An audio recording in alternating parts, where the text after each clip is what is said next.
परिशे आखिरकार बारी के निकाह के लिए हाँ कर देती है।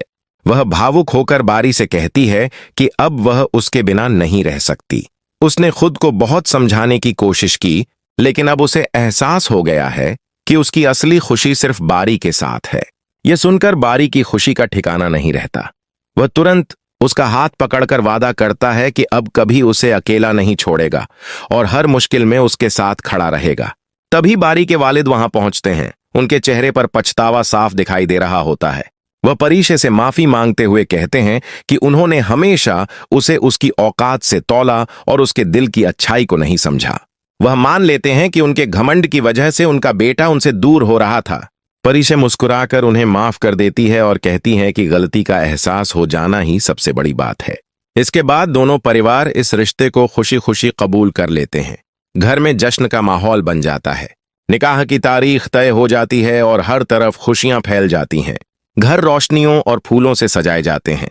बारी हर पल परिशे को देखकर मुस्कुराता रहता है, जबकि परिशे दिल ही दिल में अपने रब का शुक्र अदा करती है कि आखिर उसकी मोहब्बत को मंजिल मिलने वाली है।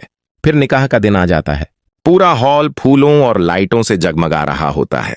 बारी सफेद शेरवानी में बेहद शानदार लग रहा होता है और सबकी नजरें दुल्हन बनने वाली परिशे पर टिकी होती हैं। जैसे ही परिशे दुल्हन के लिबास में वहां आती है, पूरा माहौल थम सा जाता है।